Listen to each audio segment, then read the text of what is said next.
रुक जो बता रहे हैं। आज हम लोग शुरू कर रहे हैं जी कुछ बचा हुआ जो टॉपिक है उसको डिस्कस करेंगे। लास्ट क्लास में हम लोग डिस्कस किए थे direction cosines and direction ratios of A vector. किसी वेक्टर का डायरेक्शन कोसाइन और डायरेक्शन रेशियो क्या होता है, लास्ट में हम लोग यही डिस्कस किए थे। आपको थोड़ा थोड़ा याद होगा। मान लीजिए direction ratios and direction cosine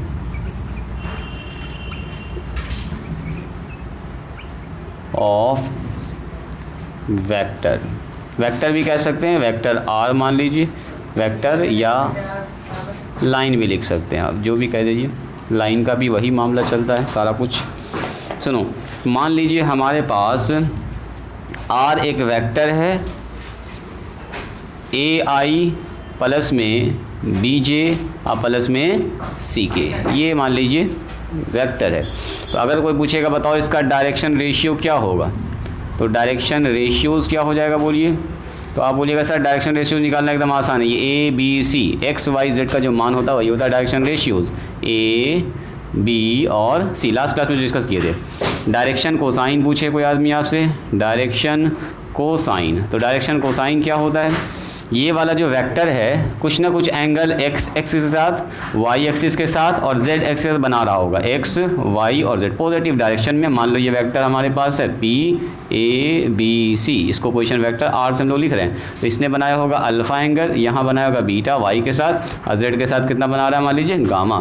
तो अगर अल्फ़ा बीटा गामा एंगल बना रहा है तो हम लोग डायरेक्शन कोसाइंस कैसे लिखते हैं, डायरेक्शन कोसाइन लिखते हैं हम लोग एल बराबर कॉस अल्फ़ा। और कॉस अल्फ़ा ही बराबर किसके होता है, ए बाय अंडर रूट, याद हो रहा होगा आपको, ए स्क्वायर प्लस बी स्क्वायर और प्लस सी स्क्वायर। एम क्या होता है बोलिए, तो कॉस बीटा होता है सर, बीटा में ऊपर बी आ जाता है, कल हम लोग इसको डिटेल में डिस्कस किए हैं। तो अब हम लोग जो है इसको कल ही लिख देंगे। एन बराबर कितना होता है बोलिए, कॉस गामा, यहाँ से काम अभी हम लोग का शुरू हुआ है। सी बाय अंडर रूट कितना होता है बोलिए, ए स्क्वायर प्लस बी स्क्वायर और प्लस सी स्क्वायर। इतनी सी बात समझ में आई। इसी सवाल को कभी कभी जो है ऐसे पूछता है, देखो इसमें आपको कंफ्यूज नहीं करना। जैसे ए बी सी यहाँ पर क्या है, इसका कोऑर्डिनेट है। कभी कभी क्या करता है वेक्टर आर के जगह पर ऐसे लिख देगा एक्स आई वाई जे और जेड के। पूछेंगे बताओ इसका डायरेक्शन रेशियो क्या होगा, तो क्या बोलिएगा, एक्स वाई जेड। इसमें क्या है बोलिएगा सर ये तो एकदम आसान है, डायरेक्शन रेशियो, डायरेक्शन रेशियो। मान लीजिए ये वेक्टर आर न लिख के इस बार वेक्टर ए लिख दिया, इसको ए से रिप्रेजेंट कर रहा है।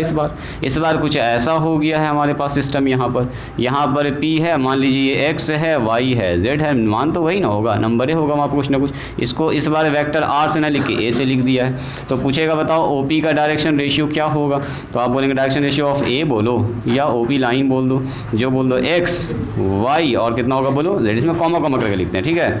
अगर पूछेंगे इसी का डायरेक्शन कोसाइन बताइए कितना होगा, कॉस के साथ जो एंगल बनाता है डायरेक्शन कोसाइन, यानी कि ये लाइन कुछ ना कुछ तो एंगल बना रहा है, अल्फ़ा बीटा गामा, तो कितना होगा बोलिए। यहाँ बोलेंगे सर एल बराबर कॉस अल्फ़ा, यहाँ तक तो उसी में चलेगा। यहाँ के बाद आ जाएगा सर एक्स के जगह, ए के जगह पर एक्स है, तो एक्स बाय कितना लिखेंगे बोलो, X by under root A square plus B sorry X square plus Y square plus Z square. क्या ठीक है,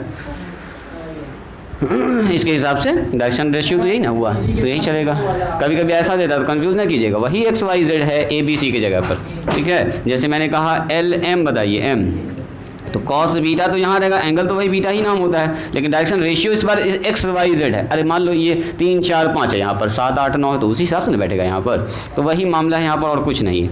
वाई नहीं यहाँ हो जाएगा, नीचे कितना होगा बोलो, X square plus Y square और प्लस जेड स्क्वायर। सिमिलरली अगर पूछे आपसे कोई आदमी एन बताओ कितना होगा जी, तो बोलिएगा कॉस गामा हो जाएगा सर, और ये हो जाएगा Z by under root X square plus Y square plus Z square. नीचे जो क्वान्टिटी है सबका सेम है, चूँकि नीचे क्या है ये मैग्नीट्यूड है। अब मैग्नीट्यूड बदलता नहीं, देखो ये वाला एच है, एच इसको एच है ना बन रहा था, डायग्राम जब हम लोग कंप्लीट कर रहे थे इस तरह से, थोड़ा थोड़ा आपको याद होगा, ऐसे करके जो हम लोग बनाए थे रेक्टेंगुलर फिगर, ऐसे करके, तो ये क्या बन रहा था बोलिए, ये जो फिगर कंप्लीट हुआ ये एच बन रहा था बार बार, इसको इससे मिला रहे थे ट्रायंगल, यहाँ फिर ट्रायंगल बना रहे थे, यहाँ ट्रायंगल बना रहे थे, तो क्या बन रहा था, ये तो एच ही होता है, तो ये तो बदल नहीं रहा है। और वो भी क्या है, इस पॉइंट का मैग्नीट्यूड है, मैग्नीट्यूड कभी चेंज होगा, एक पॉइंट जहाँ पर बैठ गया उसका दूरी तो फिक्स ना हो गया ऑरिजिन से, तो ये फिक्स होता है। तो इसी के साथ हम लोग सीखेंगे relation between direction ratio and direction cosine. देखिए डायरेक्शन कोसाइन और डायरेक्शन रेशियो के बीच में क्या रिलेशन है, तो इसको आप लोग लिखना चाहिएगा, क्या लिखे हुए हैं पहले से, इसको लिखना चाहेंगे नोट में, नो, चलिए लिखिए रिलेशन बिटवीन, हेडिंग डालिए नया टॉपिक, बिटवीन डायरेक्शन रेशियो, इसी का यूज़ करके अभी दिखाएंगे आपको relation direction ratios and direction cosine. इस रिलेशन को आपको याद कर लेना कि हाँ सर ऐसा बिल्कुल होगा, ऐसा ना होने का कोई चांस नहीं है। देखिए बताते हैं कैसे हो रहा है ये मामला, ध्यान से देखिएगा, थोड़ा सा लंबा क्लास भी हो सकता है आज का जी, 4:30 5 बजे तक भी आपको छुट्टी दे सकते हैं, 4:30 ठीक है, 1 घंटे में तो थक जाइएगा, लगभग टॉपिक कंप्लीट हो जाएगा, लगभग टॉपिक भी हमारा इंटरेस्टिंग टॉपिक सब है, लेकिन मज़ा टॉपिक अभी आ रहा है। डायरेक्शन कोसाइन क्या होता है, LMN है ना जी, डायरेक्शन कोसाइन होता है LMN, इसी को पूरा डिटेल में ऐसे लिखते हैं, यहाँ भी लिखा है डायरेक्शन कोसाइन LMN।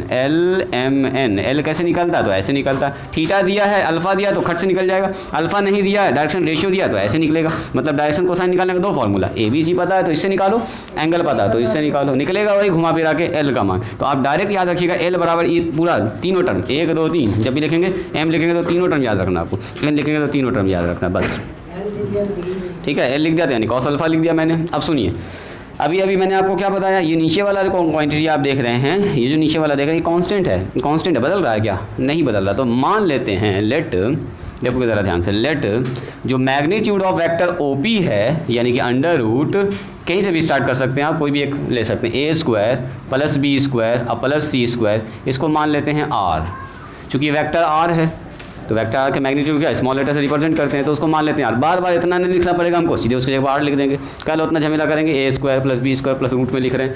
आप ज़रा सा बताओ तो ये आदमी कैसा हो जाएगा, देन तब आप बोलिएगा सर ये हो जाएगा L बराबर A/R, क्या ऐसा हो जाएगा क्या, देखो तो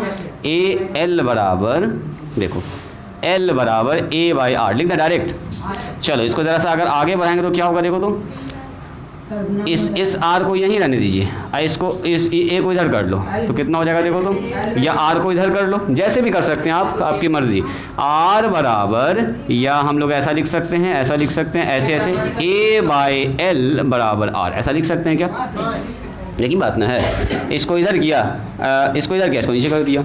हम एक रिलेशन दिखाना चाहते हैं दोनों में क्या कनेक्शन है, देखो उसी तरह से सिमिलरली अगर पूछेंगे M बराबर कितना होगा, बोलिए M बराबर B/R, इसको ज़रा सा आगे बढ़ाइए तो ये हो जाएगा B/M बराबर R, एंड यहाँ हो जाएगा बताइए N बराबर C/R, इसको आगे बढ़ाइएगा तो ये हो जाएगा हमारा C/N बराबर R। तो फ्रॉम 1 2 और 3 से देखिए तो तीनों आपस में बराबर हो गया, तीनों ही एक कांस्टेंट के बराबर है R, जो बदल नहीं रहा, फिक्स है, ये फिक्स है, यही 5 EB5 यानी कि डायरेक्शन रेशियो और डायरेक्शन कोसाइन को जब भी डिवाइड कीजिएगा तो कांस्टेंट आएगा, मतलब डायरेक्शन रेशियो डायरेक्शन कोसाइन का अनुपात हमेशा क्या होता है, आपस में बराबर होता है। तो यहाँ पर एक लाइन लिखेंगे हम लोग, फ्रॉम 1 2 and 3, 1 2 3 से क्या देख रहे हैं हम लोग, R ये भी, तो A/L बराबर B/M, और C बाई क्या हो जाएगा बोलो N, यानी कि ratio of direction ratio and direction cosine must be equal, यानी कि आपस में बराबर होता है। यानी कि अगर एक चीज़ पता है तो दूसरा निकाल सकते हैं, क्योंकि ये कांस्टेंट है, ये तो फिक्स रहेगा, A पता है तो L निकाल सकते हैं, L पता है तो A निकाल सकते हैं, यानी कि रिलेशन है L में और A में, डायरेक्शन रेशियो और डायरेक्शन कोसाइन में। लिखिए तो इसको, सबसे इंपॉर्टेंट रिलेशन है जी, बहुत ज़्यादा यूज़ होने वाला रिलेशन है ये। इसको उल्टा भी लिख सकते हैं क्या, अरे रेशियो तो उल्टा लिख सकते हैं क्या, L/A, रिवर्स भी मार दीजिएगा, M/B भी लिख सकते हैं और N/C भी लिख सकते हैं, ठीक है, रेशियो है जो बराबर होगा। अरे अगर ये 2 2 2 आ रहा है तो इसका उल्टा आएगा 1/2, ये भी बराबर आएगा। चलिए इसको लिख लीजिए, तो इसको मिला दें क्या ये सब, तो पहले से लिखे हुए हैं आप लोग, ये यहाँ से आपको लिखना है, आज आप यहाँ से लिखेंगे कल यहाँ तक हम लोग कर चुके थे, relation between direction ratios and direction cosine. Vector कैसे निकालते हैं उसको सीखेंगे। लिखिए फॉर्मूला ऑफ यूनिट वेक्टर, ये फार्मूला भी काफ़ी इंपॉर्टेंट है और काम आएगा आपको। सवाल अच्छा खासा यहीं से शुरुआत होगा जी। Formula of unit vector, unit vector का मतलब बताएंगे कोई आदमी? यूनिट वेक्टर का मतलब एक ऐसा वेक्टर जिसका मैग्नीट्यूड 1 हो। सीधा कहानी वही है, यूनिटी मॉड जो भी वेक्टर है उसका मान 1 आना चाहिए। तो क्या सर इसका कोई फार्मूला भी होता है? यस। मान लीजिए हमारे पास एक वेक्टर ए है, इसका हमको निकालना है यूनिट वेक्टर। तो सुनो कैसे निकालते हैं।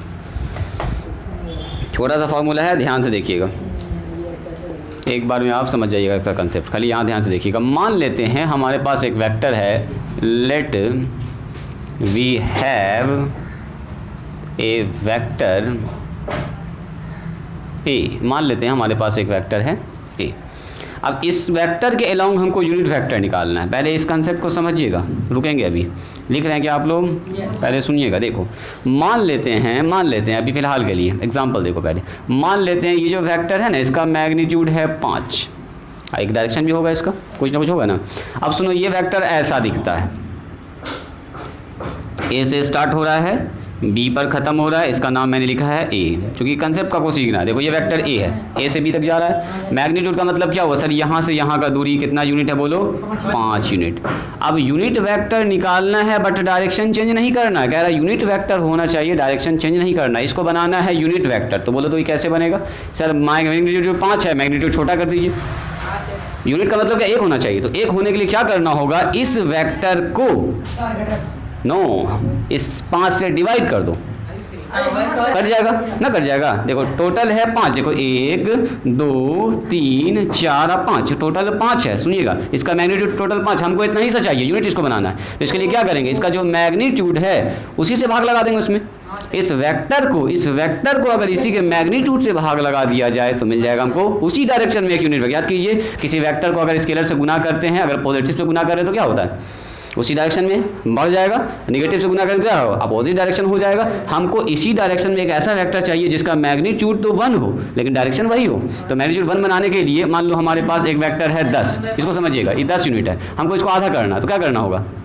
2 से डिवाइड, 5 करने के लिए 2 से डिवाइड, तब ना आधा हो जाएगा, यहाँ से 5 हो जाएगा। अब हमको 1 बनाना है इसको, तो 1 बनाने क्या करेंगे? इस वेक्टर में इसके मैग्नीट्यूड 10 से भाग लगा देंगे। तो अगर हमको पता चल जाए कि उसका मैग्नीट्यूड तो 1 हो जाएगा खट से। यानी कि अगर हमको यूनिट वेक्टर निकालना है, सो देखो यूनिट वेक्टर अलोंग, ठीक है लिख रहे थे, अलोंग वेक्टर ए, यानी कि unit vector along vector A. Vector ए के ही डायरेक्शन में एक ऐसा वेक्टर निकालना है जो क्या होना चाहिए? यूनिटी, मैग्नीट्यूड 1 होना चाहिए। तो बोलेंगे सर इस वेक्टर को इसी के मैग्नीट्यूड से भाग लगा दीजिए, तो ये बन जाएगा unit vector. This is the formula of unit vector. Physics में भी कभी कभी यूज़ किए होंगे आप इसको। दूसरा, अगर मान लीजिए हमारे पास वेक्टर बी है, उसको बनाना यूनिट वेक्टर, तो वेक्टर बी को उसके मैग्नीट्यूड से भाग लगा देंगे तो बन जाएगा बी का यूनिट वेक्टर। सी निकालना होगा तो क्या करेंगे बोलिए? सी वेक्टर में उसी के मैग्नीट्यूड से भाग लगा देंगे तो बन जाएगा ये यूनिट वेक्टर। अब जैसे एग्जाम्पल देखो, मान लीजिए हमारे पास एक वेक्टर है, अब थोड़ा सा आपको दिखाते हैं। एक वेक्टर है हमारे पास है 3i प्लस में 4j और प्लस में 5k। अभी इसका मैग्नीट्यूड निकालेंगे कितना निकलेगा बोलिए तो कोई आदमी? अभी इसका मैग्नीट्यूड कितना होगा? अभी √50 होगा। Very good. √50 का मतलब क्या? 5√2 है ना जी, 5√2। अगर हम आपसे बात कर रहे हैं, बोलिए जी वेक्टर ए हमारे पास है 3i, समझिएगा ज़रा ध्यान से, ये फॉर्मूला काफ़ी इंपॉर्टेंट है, अभी से स्टार्ट होगा लास्ट तक चलेगा ये यूनिट वेक्टर वाला कंसेप्ट। ये हमारे पास एक वेक्टर ए है, हम पूछेंगे इसका मैग्नीट्यूड। मान लो ये वेक्टर ऐसा जा रहा है, ठीक है, ये है ए, ये है बी, यही वेक्टर ए इसको रिप्रेजेंट कर रहा है। बोलेंगे इसका मैग्नीट्यूड कितना है जी? तो सर निकाल के चेक करेंगे, सर ए का मैग्नीट्यूड कितना होगा? तो √3 का स्क्वायर, 4 का कुछ लोग बता भी दिए हैं, क्योंकि ऐसा हम लोग बना चुके हैं। 9, 16 और 25 है ना जी। तो कितना हो गया जुड़ के 16, 9, 25, 25, 25, 50, 5√2 हो गया सर। क्या ये ठीक है? यानी कि सर यहाँ से यहाँ का डिस्टेंस जो हम देख रहे हैं वो है 5√2। डायरेक्शन तो एक होगा ही होगा, मैग्नीट्यूड है 5√2। अब इस वेक्टर को हमको बनाना है यूनिट वेक्टर। अब सुनो, डायरेक्शन यही होना चाहिए, मैग्नीट्यूड 1 हो जाना चाहिए, 1। कैसे बनेगा? तो इस वेक्टर में इसी के मैग्नीट्यूड से भाग लगा दो। देखो तो क्या करेंगे, हमको पता चल गया है कि इसका मैग्नीट्यूड है 5√2, तो हम बोलेंगे यूनिट वेक्टर, देखो किधर है, यूनिट वेक्टर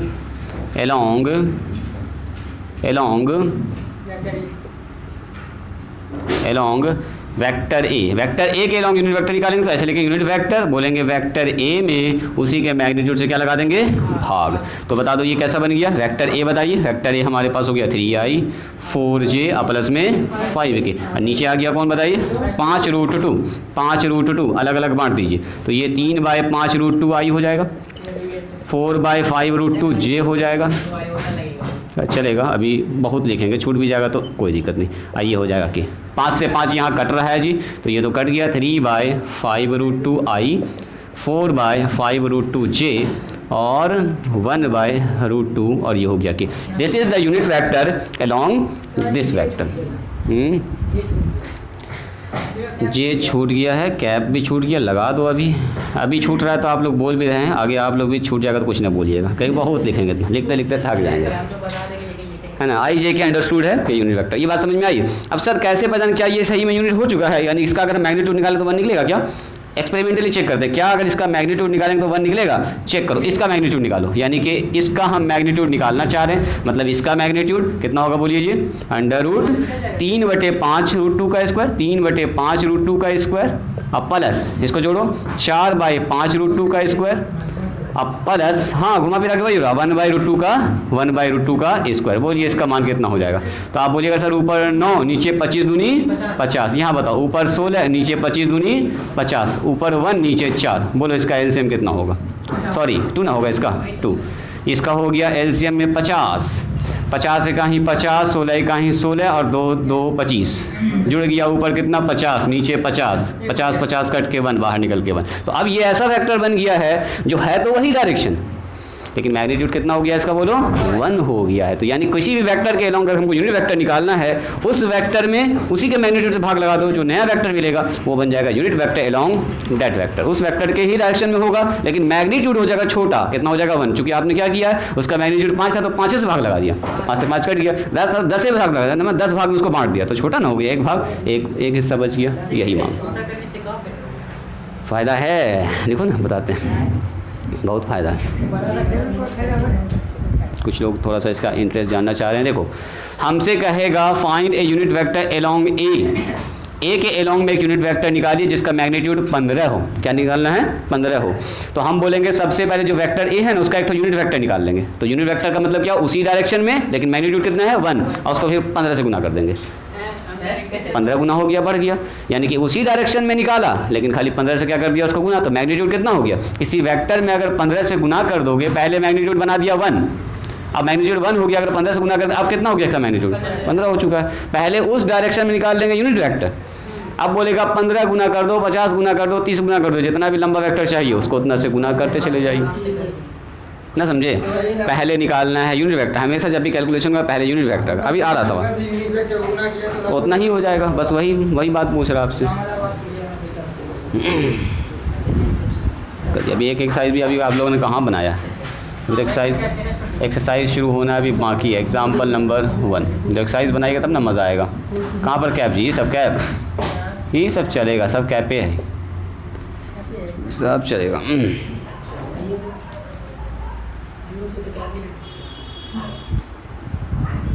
ना हुआ ये, वो लिखा हुआ नहीं हुआ।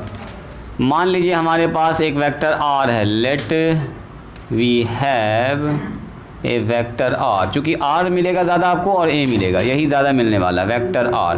तो ज़रा बताओ तो अगर r के अलोंग हमको यूनिट वेक्टर निकालना तो क्या करना होगा, r वेक्टर में उसी के मैग्नीट्यूड से भाग लगा देंगे। कुलाम के नियम में वेक्टर फॉर्म में आप यूज़ किए होंगे r12, फोर्स लग रहा है, फोर्स ड्यू टू वन, है ना, फर्स्ट चार्ज के कारण सेकंड चार्ज पर लगने वाला फोर्स, ऐसे करके लिखे होंगे। वेक्टर फॉर्म भरे, vector form of Coulomb's law वो उसमें यूज़ किए होंगे, है ना।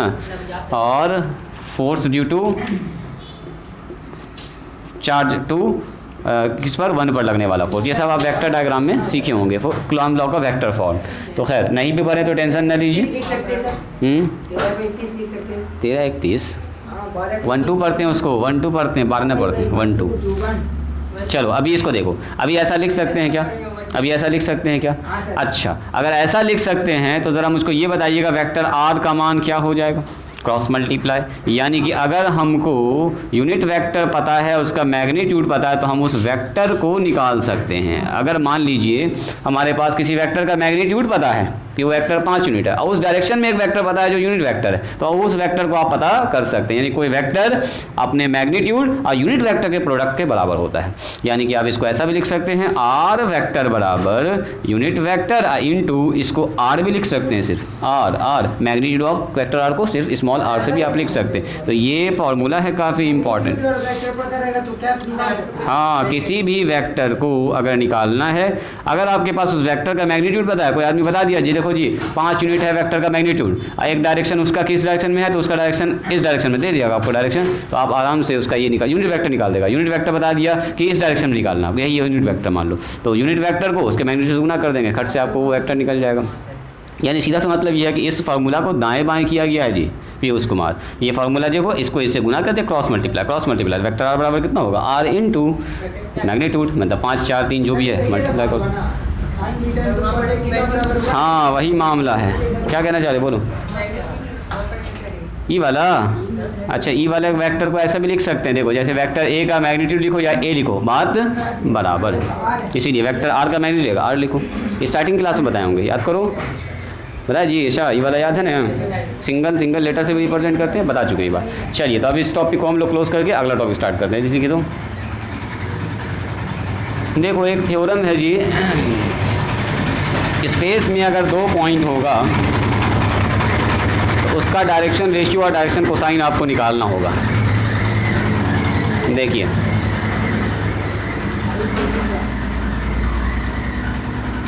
थ्योरम ही करके लिखते हैं, या नोट इससे पहले क्या नोट लिखाए थे, नोट नंबर 1 नोट नहीं लिखे थे, उसमें नोट नंबर 1 में relation between direction direction cosine, देखो तो स्टार मार्क करके लिखी हो, तो लिख दो वहाँ पर स्टार मार्क करके, या नोटे लिख दो, चलो इसको नोटे में लिख दीजिए, या याद करिए थ्योरम की तरह याद कर सकते हैं इसको आप। कहता है इफ़ ए हमारे पास एक पॉइंट है x1 y1 z1, इस एनालिसिस को ध्यान से समझिएगा, x1 y1 z1, एंड दूसरा पॉइंट हमारे पास b x2 y2 और z2, दूसरा पॉइंट 2 लिखेंगे, b 2 पॉइंट्स ऐसे काफ़ी इंपॉर्टेंट कंक्लूजन निकालेंगे। देखिएगा a और b 2 हमारे पास पॉइंट्स है इन द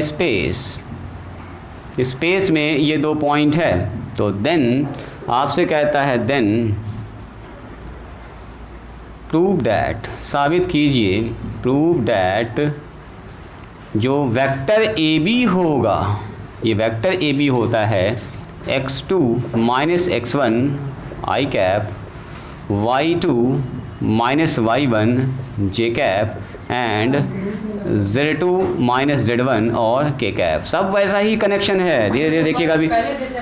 हाँ जैसा डिस्टेंस फॉर्मूला पढ़ते थे आप ना, x2 माइनस, हाँ, एंड ये वेक्टर होगा एंड देयर मैग्नीट्यूड। अगर हम पूछेंगे इसका एरिया के जैसा लग रहा है सर, हाँ, एंड क्या क्या बोलो 1/2, और यहाँ भी कुछ चेंज है उसमें जो यहाँ पर देखा होगा आपने एरिया में, अगर x है तो सब x है, यहाँ पर y वाला सब लिखाता है ना, y वाला लिखाता है। ये आपको उसके तरह दिख रहा होगा डिस्टेंस फार्मूला, या x2 माइनस x1 का स्क्वायर, y2 माइनस y1 का स्क्वायर, z2 माइनस, है ना, कुछ वैसा ही कुछ आने वाला है, कुछ वैसा ही आने वाला, टेंशन नहीं। अब देखिए इसको प्रूव करें, एंड देयर मैग्नीट्यूड, इसका जो मैग्नीट्यूड होगा यानी मैग्नीट्यूड ऑफ ए बी का आपसे पूछ रहा है, मैग्नीट्यूड जो होगा वो होगा अंडर रूट x2 का इस x2 माइनस x1 का स्क्वायर, ये देखो पूरा फॉर्मूला 3D में जा रहा है, y2 माइनस y1 का स्क्वायर स्पेस में है। यहाँ तक देखो हम लोग इससे पहले पढ़े 2D में तो x और y होता था तो यहीं पर खत्म हो जाता। अब 3D में आ चुके हैं तो इसलिए आप बोलेंगे यहाँ पर होगा सर z2 माइनस z1 का स्क्वायर, यानी z एक्सिस में इसके। अब स्पेस में एक पॉइंट वहाँ है, एक पॉइंट यहाँ है। इससे पहले प्लेन में होता था, एक पॉइंट यहाँ पर एक्स वाई प्लेन, एक पॉइंट यहाँ पर, तो इसके बीच का डिस्टेंस निकालते थे। अब एक्स वाई जेड तीनों एक्सिस आ चुका है तो 3D में डिस्टेंस फार्मूला कह सकते हैं आप इसको। तो डिस्टेंस फार्मूला क्या, अगर हम वेक्टर निकाल दिए तो वेक्टर का जो मैग्नीट्यूड होता है भाई उसका डिस्टेंस होता है ए से लेके बी के बीच का ना। तो क्या इस वेक्टर का मैग्नीट्यूड नहीं है, चेक करो तो इस वेक्टर का मैग्नीट्यूड, अरे इसका मैग्नीट्यूड निकालेंगे तो क्या यही ना हुआ, इतना का स्क्वायर इतना का स्क्वायर इतना का स्क्वायर, मतलब ये निकल गया तो ये निकल गया। मतलब मेन तो चैलेंजिंग है ये निकालना। वेक्टर अगर ए भी निकल गया तो उसका मैग्नीट्यूड तो है, ये मैग्नीट्यूड तो निकालना हम बच्चा वाला काम है। सीधे बोलेंगे सर ए का स्क्वायर बी का स्क्वायर सी का स्क्वायर, यही x1 x2 x जो भी है उसी का स्क्वायर होता है, जोड़ देते हैं ना जी मैग्नीट्यूड। तो मतलब मेन चैलेंजिंग है ये निकालना, ये तो एक लाइन में लिख देंगे। आ रहे हैं उसी स्पेस पर। देखो एक पॉइंट यहाँ पर है, इधर देखो जी एक पॉइंट यहाँ पर है, इन दोनों के बीच का हमको डिस्टेंस चाहिए। जैसे कैसे एक्सिस पर होता था एक्स वाई प्लेन पर, एक पॉइंट यहाँ पर बैठा हुआ है ऐसे करके, एक पॉइंट यहाँ पे, एक पॉइंट, ये तो एक्स वाई प्लेन पर होता था है ना, X Y zero X dash Y O Y dash इस पर होता था। अब यहाँ कह रहा है एक्स वाई जेड 3 एक्सिस आ गया, तो एक पॉइंट यहाँ है मान लीजिए, एक पॉइंट यहाँ है, तो इसके बीच का कुछ ना कुछ एक वेक्टर होगा, एक डायरेक्शन होगा ना, ए से लेके बी, मान लो एक पॉइंट ए है एक पॉइंट बी है, और कुछ ना कुछ तो मैग्नीट्यूड होगा इससे लेके बीच का, वही निकालना है, वही जो स्पेस में 2 पॉइंट है हमारा। तो स्पेस में अगर पॉइंट को हम बनाएं तो आपको याद होगा ऐसे ऐसे पॉइंट बनाते थे हम लोग स्पेस में। जैसे मान लीजिए 2 पॉइंट अभी हम लोकेट कर रहे हैं, ध्यान से देखिएगा P 3 4 5, पहले यही पॉइंट लोकेट कर देते हैं, बोलिए तो यहाँ पर होगा, तब आपको अभी जो बताएंगे उसको समझ में आ जाएगा। ये हो गया मान लीजिए 1 2 3 1 2 3 4, ये पहुंच गया पॉइंट सर यहाँ पर, सॉरी ये पहुंच जाएगा यहाँ पर और चला जाएगा ऊपर, कोई बात नहीं है। 1 2 3 4 5 यहाँ नापिए, 1 2 3 4 5, यही वो पॉइंट होगा इस जगह पर। देखो इस जगह पर देख रहे हैं, हाइट दिख रहा है आपको कितना उठा हुआ है सर। अगला पॉइंट पकड़ते हैं, देखो मान लीजिए अगला पॉइंट मैंने किया आपसे, देखो ना थोड़ा सा ऐसा दे रहे हैं कि आपको देखने में लगे कि हाँ डिस्टेंस जो है बन रहा है। 5 4 और 3, अच्छा 5 इसका कहना 5 ले लीजिए, 5 मतलब इधर आ गए, और 2 और 10 ऐसा भी ले सकते हैं, 5 2 और 3 ऐसा कह रहे हो तो देख लेते हैं। 5 2 3 देखो 1 2 कितना 5 4 3 उल्टा इसका, इस पॉइंट का उल्टा ले लीजिएगा तब बगले में आ जाएगा, थोड़ा सा बहुत ज़्यादा दूर नहीं भागेगा, थोड़ा सा हम दूर भगाना चाह रहे हैं। तो 5 2 3 देखो तो कितना हो गया, 1 2 3 के बाद 4 5, यहाँ पर आ गया 5, उसके बाद 2, तो 2 यहाँ पर आ गया, देखिए 2 यहाँ पर आ गया है, और 3 ऊपर जाना, 3 हाइट ऊपर जाना, तो 3 हाइट ऊपर जाना होगा तो हल्का ही से ऊपर जाएगा ना, 1 2 3 1 2 और 3, तो ये पॉइंट यहाँ पर आ गया जी। क्या आपको दिख रहा है स्पेस में ये वाला पॉइंट, देखो तो ये वाला थोड़ा सा ये, हाँ थोड़ा सा ये इधर आ गया एक्सिस के पास। तो ऐसा करते हैं ना, ये पॉइंट को 5 2 3 की जगह पर 5 2 और यहाँ 7 लिख देते हैं। तो देखो तो कैसा होगा 5 2 7, अब 7 जाइए होगा 1 2 3 4 5 6 7, तो देखो यहाँ से 8 उठेगा, ये यहाँ से ये उठेगा ऐसे ऐसे ऐसे, 1 2 3 4 5 6 7, ये पॉइंट है। अब देखो स्पेस में एक पॉइंट मान लीजिए ये P है और दूसरा पॉइंट क्या है हमारे पास Q है, इस दोनों के बीच का कुछ ना कुछ तो डिस्टेंस होगा ना, इसका कुछ ना कुछ डिस्टेंस, तो कुछ ना कुछ PQ मान लो एक वेक्टर होगा, यहाँ पर PQ वेक्टर होगा, डिस्टेंस होगा। मान लो ये पॉइंट यहाँ ना हो के मान लो अगर यहाँ पर होता, देखो ये अच्छा ज़्यादा फील आएगा आपको, ये पॉइंट अगर यहाँ पर होता तो दिख रहा है साफ साफ सर, 2 पॉइंट, एक तो पॉइंट यहाँ पर है, देखो एक तो पॉइंट यहाँ पर इस हाइट पर, इसको मिटाओ, देखो दिख रहा है आपको, एक पॉइंट इस हाइट पर है, इस हाइट पर है, यहाँ पर P है, और दूसरा पॉइंट इस हाइट पर यहाँ पर Q है, तो इसके बीच कुछ ना कुछ तो डायरेक्शन होगा, कुछ ना कुछ तो मैग्नीट्यूड होगा। स्पेस में है, ये स्पेस में है, ये लाइन में, ये एक्सिस इस पर नहीं है कि प्लेन में है, खाली हमको साफ साफ दिख जाएगा। आपको देखना होगा यहाँ पर देखिए ये 3D में है, यहाँ पर है ये पॉइंट, ये पॉइंट इस जगह पर है, इस जगह पर है, हाइट में है, मतलब 2 पॉइंट यहाँ पर बैठा हुआ, एक यहाँ पर एक यहाँ पर बैठा हुआ, हवा में है, हवा में, ठीक है। तो आपसे कह रहा है इसको निकालना है, इसको निकालना है PQ, तो PQ कैसे निकलेगा, तो PQ के लिए हम लोग लगाएंगे ट्रायंगल लॉ, देखो कैसे लगाएंगे। अब हम लोग मानेंगे इसको कैसे, तो देखो इसको मानेंगे ऐसे, ऐसे ना बनाएंगे कि बैठ के इस फिगर को बनाएंगे, फिगर बनाने के लिए जब हम लोग यूज़ करेंगे एनालिसिस के लिए, तो हम लोग बनाएंगे ऐसे फिगर। देखिए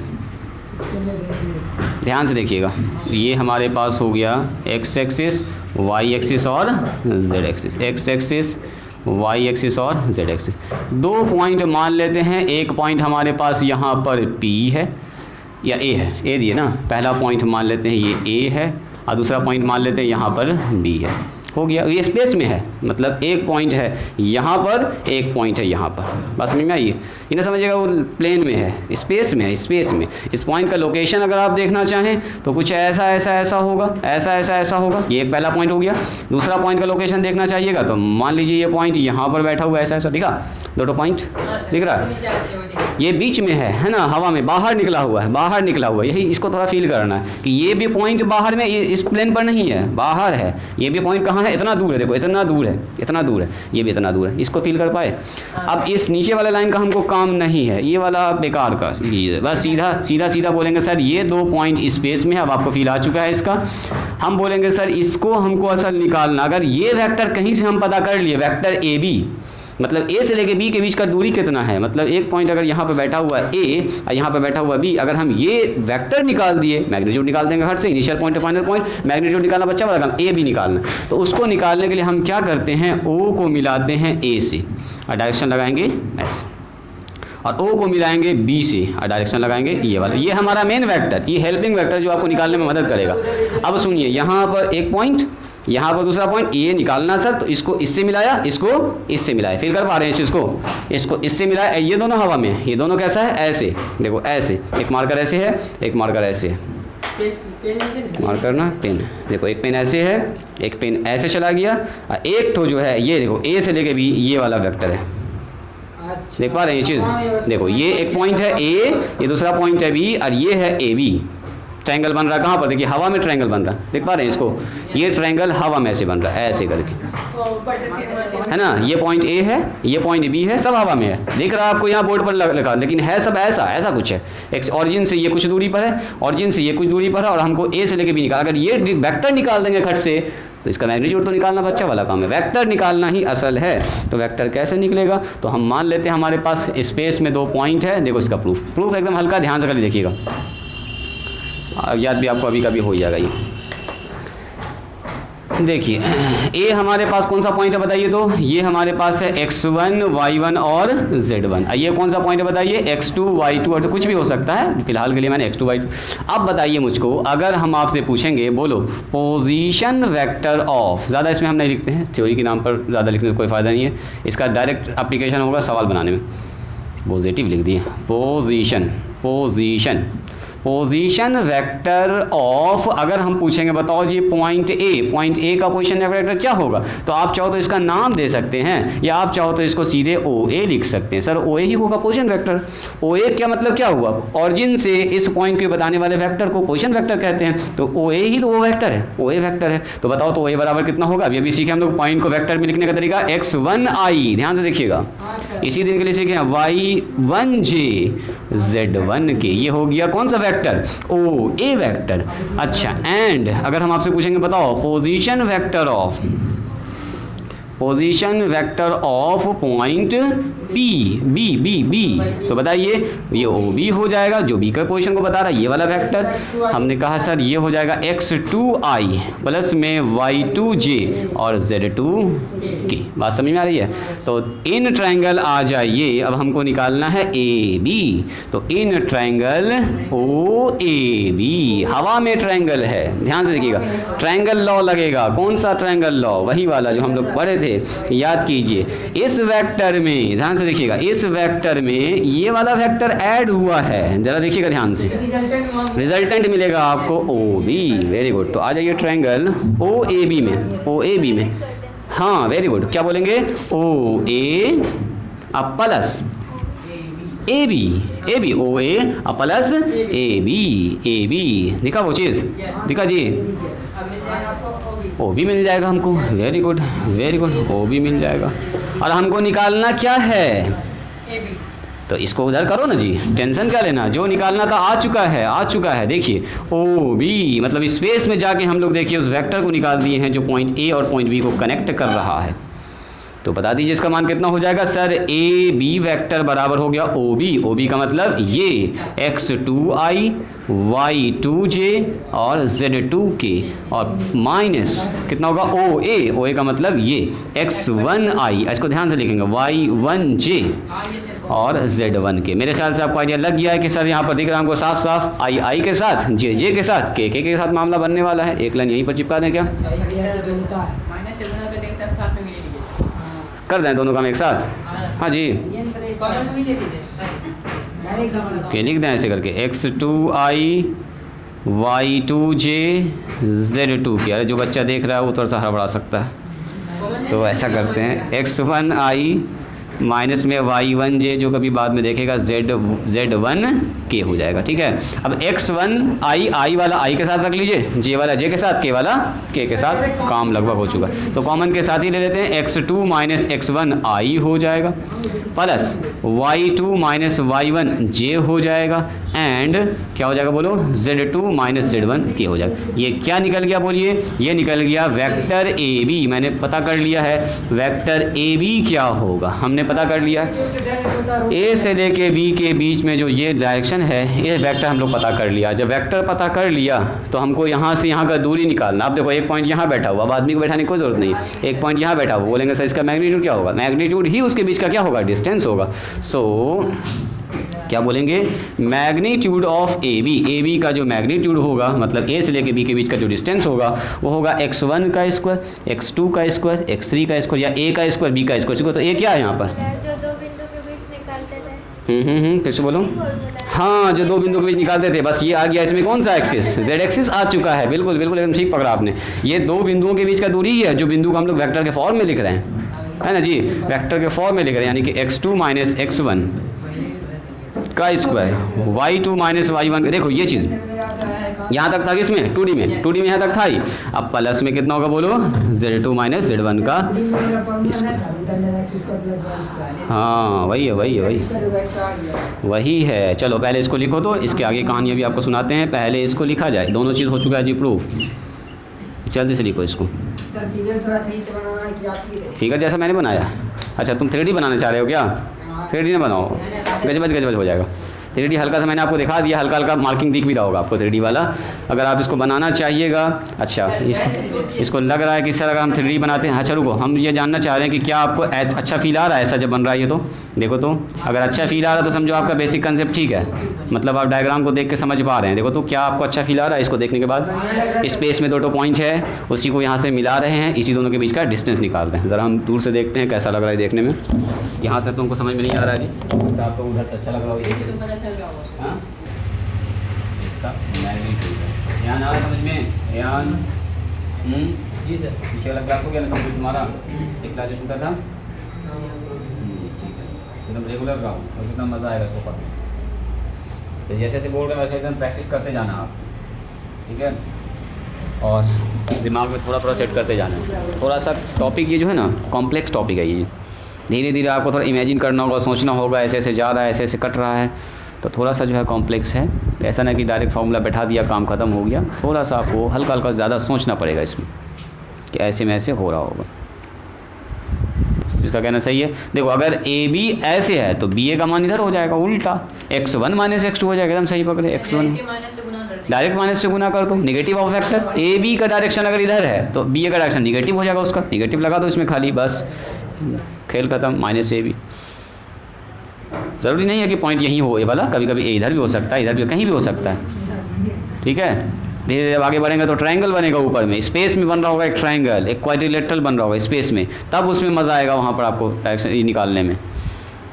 स्पेस में जब ट्रायंगल बनेगा तो फिगर भी एकदम शानदार बनेगा, देखने में भी अच्छा लगेगा।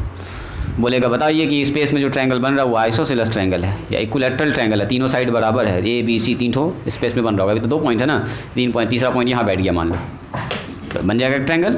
इसका डिस्टेंस, इसका डिस्टेंस सब निकाल सकते हैं। अब तो ए बी वेक्टर निकाले, डिस्टेंस निकाल लिए, उसी तरह से ए सी निकाल लेंगे, उसी तरह बी सी निकाल लेंगे, है ना। जैसे मान लो यहाँ पर आ जाए एक पॉइंट, एक हम हल्का सा हिंट कर रहे हैं आगे के लिए, मान लो ये x3 y3 और z3 है, तो इस चीज़ में मिलेगा, इसमें मिलेगा, है ना, फिर ये इसमें जाके मिलेगा पोजीशन वेक्टर। तो खैर अभी हम ज़्यादा कंफ्यूज नहीं करते हैं आपको, जब ये टॉपिक आएगा तो अपने आप समझ जाइएगा कि ऐसे ऐसे हो रहा है कुछ, हल्का सा खाली इंटरेस्ट के लिए मैंने आपको बता दिया।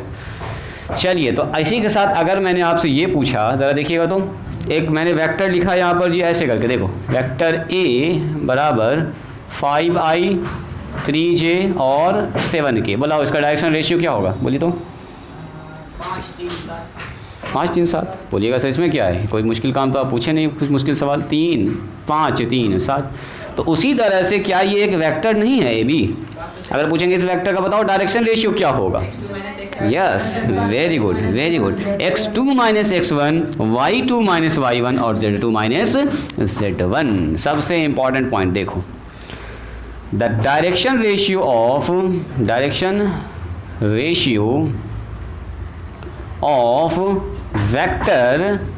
वेक्टर ए बी, सुनोगे ज़रा ध्यान से, वेक्टर ए बी का डायरेक्शन रेशियो क्या है, या ए बी क्या है, ये पॉइंट ए है, ये पॉइंट बी है, या बोलेंगे डायरेक्शन रेशियो स्पेस में अगर दो पॉइंट है उसके बीच का हमको डायरेक्शन रेशियो निकालना है, तो सीधा क्या होगा, x2 minus x1, y2 minus y1 और z2 माइनस z1, सीधा बोलेंगे आप ऐसा। या इसी को हम लोग बोल सकते हैं, या डायरेक्शन रेशियो ऑफ, ये बहुत काम आने वाला है 3D में भी, direction ratio of points A का मतलब x1 y1 z1, हम ये बात लिख भी देते हैं, एंड दूसरा पॉइंट है x2 y2। जब भी कभी दो पॉइंट का हमको डायरेक्शन रेशियो निकालना होगा, पहला में दूसरा घटा, दूसरा में पहला, किसी को घटा सकते हो, उल्टा घटा दोगे तो डायरेक्शन का चेंज हो जाएगा, रहेगा वही वेक्टर, खाली इधर हो जाएगा। तो किसी को किसी में आप घटा सकते हैं। अगर हम पूछेंगे इसका डायरेक्शन रेशियो बताइए, x2 minus x1, y2 minus y1 और z2 माइनस z1, यही और ये दोनों सेम ही चीज़ है। तो बोलेंगे direction ratio of A B, ये क्या होगा बोलिए, x2 minus x1, direction ratio में कॉमा लगाते हैं अब, है ना, y जैसे बोलेंगे 5 3 7,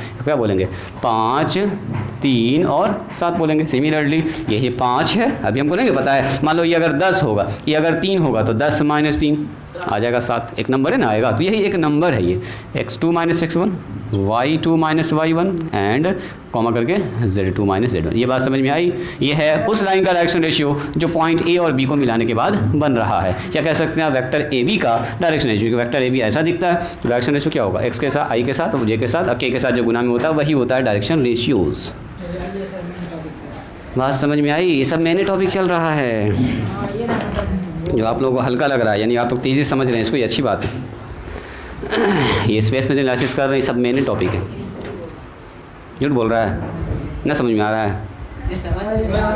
समझ में आप लोग आ रहा है, आप लोग की एक्टिविटी से हमको लग रहा है कि आप लोग तेज़ी समझ रहे हैं।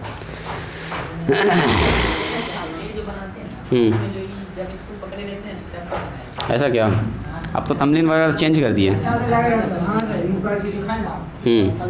अब थोड़ा सा चेंज कर दिए, थोड़ा सा सर्कल वगैरह बना के डाल रहे हैं, देखो ठीक है सर्कल, अच्छा ओ ये बात है। चलो अब सुनो, अब डायरेक्शन रेशियो अगर ये है तो क्या ए बी का डायरेक्शन कोसाइन निकाल सकते हैं क्या आप? सुनिएगा ज़रा ध्यान से, हाँ डायरेक्शन कोसाइन, सुनोगे ज़रा ध्यान से, अगर हम इसका डायरेक्शन कोसाइन निकाल दें तो हम बता सकते हैं कि जो ए बी है ना, ये एक्स के साथ कितना एंगल बना रहा होगा, वाई एक्स का कितना, सब कुछ निकाल सकते हैं। अब अगर हमको पता चल गया कि लाइन ऐसे जा रहा था, हम बोल सकते हैं कि अच्छा सर एक्स के साथ इतना एंगल बना रहा होगा, वाई के साथ इतना, यानी डायरेक्शन कोसाइन अगर निकाल दिए तो मेरा दोनों काम हो गया, मैग्नीट्यूड तो निकालिए गया, डायरेक्शन रेशियो निकालिएगा एक्स एक्सिस वाई, और अगर डायरेक्शन कोसाइन भी निकाल दिए तो ये लाइन भले ही ऑरिजिन से नहीं गुजर रहा, लेकिन जहाँ से भी गुजर रहा है एक्स एक्स के साथ, वाई एक्स के साथ कुछ ना कुछ तो एंगल बनाया होगा, वो सब एंगल भी निकाल सकते हैं हम लोग इसका। तो क्या बोलेंगे, डायरेक्शन कोसाइन, हाँ very good, direction cosine of A B vector बोलो या लाइन ए बी बोलो, बात बराबर है, और line A B, very good very good.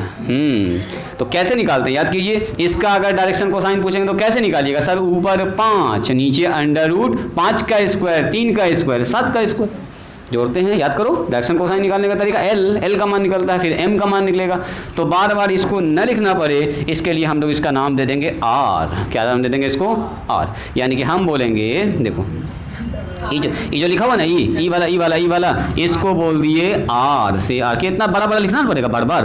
Direction cosine जब लिखना होगा तो हम बोलेंगे sir x2 minus x1 divided by R का मतलब ये वाला चीज़, देखो ना यही वाला चीज़ तो है, x2 माइनस x1 का स्क्वायर, y2 माइनस y1 का स्क्वायर, वही चीज़ है ना, under root z2 minus z1 का स्क्वायर, मतलब इतना बड़ा चीज़ न लिख के डायरेक्ट को लिख दिया। बात समझ में आई?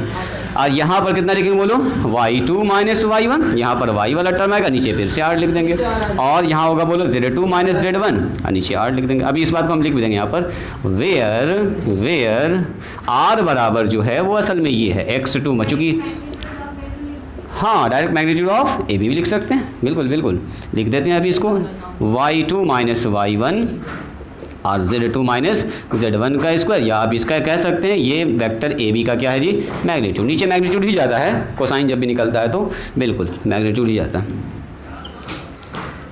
चलिए इसको लिखे तो, मतलब यही है L, ये है M और ये है N। LMN पता चल गया तो यानी कि अब एंगल भी आप बता सकते हैं, ये लाइन कितना एंगल बना रहा है x के साथ, y के साथ, z के साथ, ये भी अब आप बता सकते हैं। ना लिखें लेकिन अंडरस्टूड है ना, वो तो L होता है, ये डायरेक्शन कोसाइन पहला वाला, दूसरा वाला, तीसरा वाला, ये L होता है, M होता है, N होता है। लिखना चाहो तो इसके नीचे आप लिख सकते हैं L M N। लिखना चाहते हो क्या, लिखना चाहते हो तो ऐसे लिख सकते हो, L बराबर यही है L, x2 minus x1, Piyush Kumar का मन है कि लिख देते हैं सर, अब एक चीज़ हम और लिख देते हैं तब, L बराबर x2 minus x1 divided by L R, तो इसको हम लोग कॉस अल्फ़ा भी बोलते हैं इसी आदमी को, अरे कॉस अल्फ़ा L बोलो या यही बोलो, ये तो सब सेम है ना। या तो यहाँ आप आ जाइए ऐसे, M बराबर कितना होगा बोलो दिस, और M किसके और बराबर होता है बोलिए, M बराबर होता है कॉस बीटा के बराबर ना होता है, कॉस बीटा, और एक और लिख दो तब N बराबर कितना होगा बोलो, Z2 माइनस Z2 माइनस, इसको जो है ना आपको देखते रहना है, खाली रटना नहीं है, ठीक है, बराबर इसको देखते रहना, रिवीजन करते रहना, खाली रिवीजन करते रहना, सब कुछ दिमाग में रहेगा। अभी लग रहा होगा सर ये तो याद ही हो गया हमको ना, लेकिन 2-4 दिन 10 दिन देखना छोड़ दीजिएगा, भूल जाएगा तो यही चीज़ आपको मुश्किल, इसको बराबर खाली देखते रहना आपको, ठीक है, रिवीजन मारते रहना खाली, यही हो जाएगा हमारा कितना कॉस गामा। रिवीजन जो करता रहेगा ना उसको मज़ा आएगा ये पढ़ने में। चलिए इसको भी लिख लीजिए साइड में, नीचे में,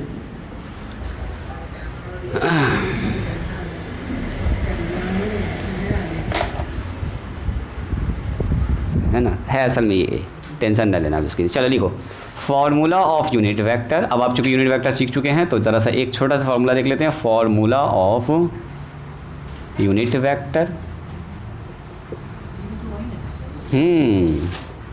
in the form of direction cosine, direction cosine, LMN आएगा देखो यूनिट वेक्टर में, डायरेक्शन कोसाइन का मतलब LMN, ये L M और N, direction cosine. Unit vector तब ये ना सीखे कि एक यूनिट वेक्टर निकालना है तो उसके मैग्नीट्यूड में उससे भाग लगा दे, हो गया यूनिट वेक्टर निकल गया। अब इसी को अभी चेंज करेंगे इसमें LMN में, यही से फार्मूला से जाएगा, अभी यही फार्मूला से चेंज होगा LMN में, तो कुछ नया नहीं है, बस इसी से अभी आगे बढ़ेंगे। इसको मिटाएंगे सब लिख लिए, अच्छा जल्दी लिखो, स्पीड स्पीड स्पीड बढ़ाओ।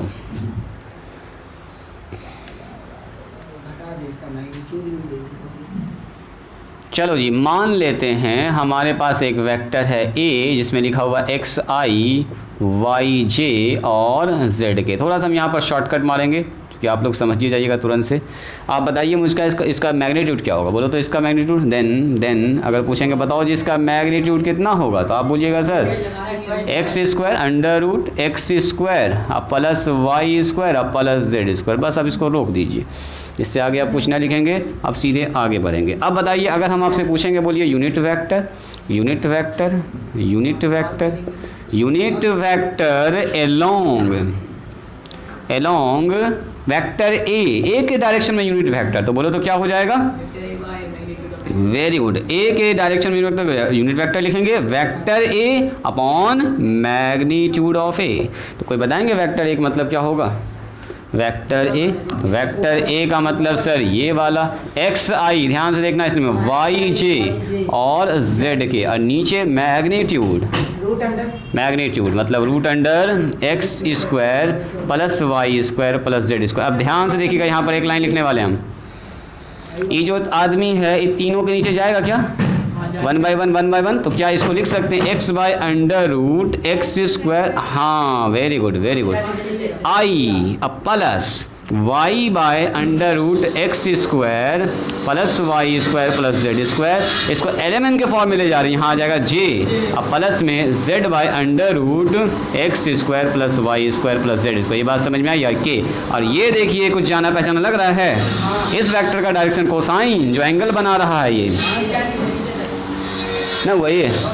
बाद में लिख सकते हो, रिकॉर्डिंग चल ही रहा है, कभी कुछ छूट भी जाए तो बाद में वहाँ पर से आप कंटिन्यू कर लीजिएगा, जगह छोड़ दीजिएगा खाली, है ना। खाली समझना आपको यहाँ पर ध्यान से। ये हमारा हो गया पूरा L, तो Li प्लस में Mj, this is M, this is M और दिस इज N के, यानी कि हम लोग वेक्टर A को एलिमेंट के फॉर्म में भी लिख सकते हैं डायरेक्शन कोसाइन। और सुनिए, अगर वेक्टर के साथ i j k में गुना है डायरेक्शन कोसाइन तो सीधा बोलेंगे ये क्या है, एक यूनिट वेक्टर होगा, निकालने की ज़रूरत नहीं है। जैसे किसी वेक्टर में अगर लग गया यहाँ पर ऐसे कैप लगाते हो, ये यूनिट वेक्टर हो गया। अब इसका मैग्नीट्यूड चेक करना नहीं है आपको। अगर बता दिया कि एक वेक्टर हमारे पास R है और 3i प्लस में 4j और प्लस में 9k, और ये जो नंबर है ना वो डायरेक्शन एलिमेंट है, मतलब कि डायरेक्शन कोसाइंस लिखा हुआ है, तो डायरेक्शन कोसाइंस अगर ये चीज़ है तो ये ऑलरेडी यूनिट वेक्टर हो गया। मैंने अगर i j k के साथ नॉर्मल मल्टीप्लाई में नंबर है तो डायरेक्शन रेशियो होगा। अब बता दें कि वो चीज़ डायरेक्शन कोसाइन है, यानी कि डायरेक्शन कोसाइन तो तब निकलता है जब डायरेक्शन रेशियो को उसके मैग्नीट्यूड से भाग लगाते हैं, यानी कि मैग्नीट्यूड से ऑटोमेटिक भाग लग गया पहले से। तो इसी चीज़ को हम ऐसे भी लिख सकते हैं, देखो किसी वेक्टर को ऐसे लिख सकते हैं, कॉस अल्फा i नहीं लिख सकते हैं, एल की जगह पर cos alpha, cos beta j नहीं, अब प्लस में कॉस गामा के। हाँ, तो आपको अलग अलग फॉर्म, छोटे छोटे फॉर्मूला से बड़ा बड़ा फॉर्मूला याद रखना आपको, है ना। ये हो गया हमारा i cos beta cos gamma i j k। चलिए लिखिए दोस्तों, जो एल का मान होता है वो लिख दिया हमने, और क्या, एल की जगह पर मान लिख दिया गया है। एल का मान ही होता है कॉस अल्फा, एम का मान ही होता है कॉस बीटा, उसके जगह पर लिख दिया, और कुछ नहीं किए हैं। तो आपको अभी ताज़ा याद भी है ये। देखो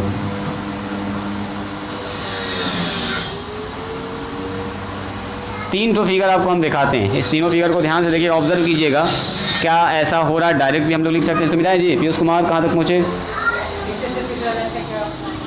कंप्लीट करो पहले, इतने में ज़्यादा टाइम बिल्कुल लगने वाला नहीं है। ज़रा सा बस इस कंसेप्ट को सीख लीजिए और अभी ये याद कर लीजिए कि ऐसा ऐसा हो रहा है। अभी आपको साफ दिख जाएगा, चूँकि इतना लंबा चौड़ा एनालिसिस किए हैं। एक नंबर फिगर देखिए, जो फिगर जस्ट अभी हम लोग डिस्कस किए थे पहले, उसी को बना देते हैं।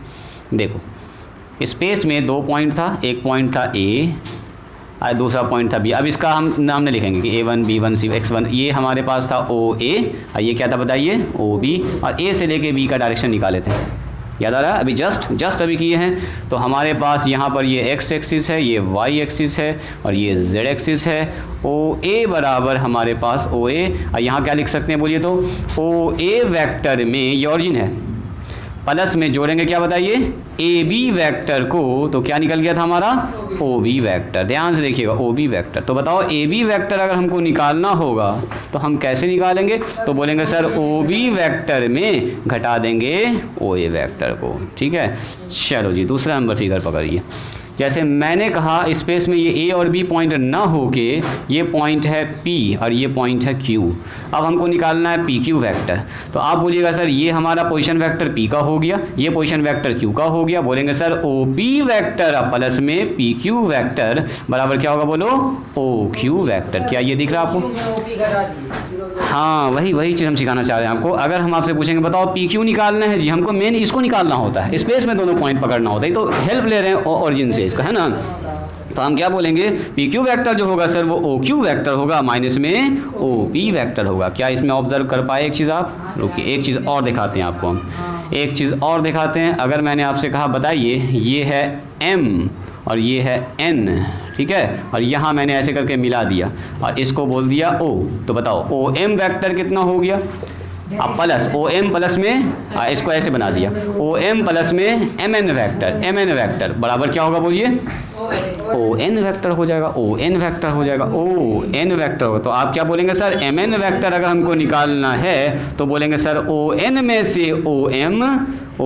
से OM क्या हो जाएगा, घटा देंगे। तो एक चीज़ अगर आप ऑब्जर्व कर रहे होंगे, लास्ट लाइन खाली पकड़िए, AB जब निकालना तो क्या OB में से OA घट रहा है, मतलब position vector of B minus position vector of O। Origin का मतलब ऑरिजिन से इसका पोजीशन B का और A का। अगर PQ निकालना है तो बोलेंगे पोजीशन वेक्टर ऑफ PQ, पहले Q अब बाद में P। अगर MN निकालना है तो पहले N का पोजीशन वेक्टर बाद में एम का पोजीशन वेक्टर। कहने का मतलब ये हुआ कि अगर अब आपसे कोई आदमी रैंडम सा कह दे, बताओ जी यहाँ पर लिखा हुआ है ए, यहाँ पर लिखा हुआ है बी और तीर का निशान इधर लगा दिया, तो टेंशन न लेना। अगर आपसे कोई पूछ दिया बताओ बी ए कितना होगा, तो ओ ए माइनस ओ बी, पहले ये वाला बाद में सेकंड वाला।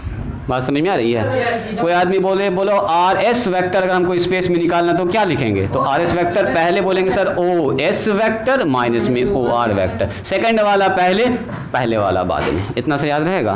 कोई भी पूछ सकता है आपसे, आप बोलेगा आर पी वेक्टर बताओ क्या होगा जी, आर पी वेक्टर स्पेस में अगर हमको निकालना तो पहले ओ पी लिखेंगे, और जिनसे पी का पोजिशन वेक्टर क्या है तो बोलेंगे सर ये होगा ओ पी और माइनस ओ। अब आपको डायग्राम बनाने का बिल्कुल भी पूरा ज़रूरत नहीं है कि बार बार इस डायग्राम को बना रहे हैं। बात समझ में आ रही है? जो वेक्टर पूछा गया ए बी तो पहले बी में से ए घटेगा, पी क्यू पूछा गया तो क्यू में से ओ घटेगा, एम एन पूछा गया तो एन में से ओ घटेगा, बी ए पूछा गया तो ए में से घटेगा कौन, बी। ट्रायंगल लॉ भी लगा सकते हो। बी ए पूछा गया, देखो अब ए बी का डायरेक्शन अगर इधर होगा तो बी ए का डायरेक्शन इधर हो जाएगा, उल्टा होने वाला तो उल्टा हो भी गया, देखो ओ ए माइनस ए ओ बी हो चुका है। बात समझ में आ रही है? ट्रायंगल लॉ लगाइएगा तो इस बार इधर से लगेगा ना जी, ओ बी प्लस में बी ए बराबर कितना होगा बोलिए, ओ ए हो जाएगा। अब वही घुमा फिरा के मामला हो गया, बी ए हमको निकालना था तो देखो आ गया ओ ए माइनस ओ बी। तो क्या समझ में आया कि जो हमको अगर निकालना है बी ए तो सेकंड वाला का और पोजीशन वेक्टर पहले लिखाता है और फर्स्ट वाला का बाद में लिखाता है, सेकंड में फर्स्ट को घटाना है, बस यही सबसे ज़्यादा इंपॉर्टेंट है। याद रहेगा? याद रहेगा? कहीं भी रैंडम सा कुछ भी लिख दे, कोई बोलते बताओ जी सी डी वेक्टर क्या होगा, खट से बोलेंगे सी डी वेक्टर, तो बोलेंगे सर ओ डी माइनस में ओ सी। क्या बोल दिए तुम? एम पी वैक्टर बोलो sir, M P vector O P minus O M vector. खेल खत्म है, बस इसका बहुत ज़रूरत पड़ने वाला है। बिना ग्राफ देखे हम इसको ऐसा लिखेंगे, सेकंड वाला पहले फर्स्ट वाला बाद में पोजीशन वैक्टर। याद रहेगा? तीनों डायग्राम बनाइए, 1 2 3। हाँ बोलो बोलो बोलो जल्दी से, जल्दी बोलो।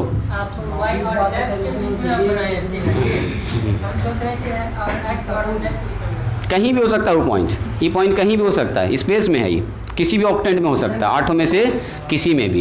ये ऐसा ना समझोगे कि फर्स्ट ऑक्टेंट में बात करें, ये पॉइंट भी कहीं भी हो सकता है। पॉइंट भी यहाँ भी हो सकता है, यहाँ भी हो सकता है, यहाँ भी हो सकता है ना, एक्स वाई जेड, ये पूरा तीनों एक्सिस है, यहाँ से यहाँ पूरा अंदर बाहर तक है ना। ये पॉइंट यहाँ यहाँ यहाँ यहाँ या कहीं भी हो सकता है, कहीं भी कहीं भी।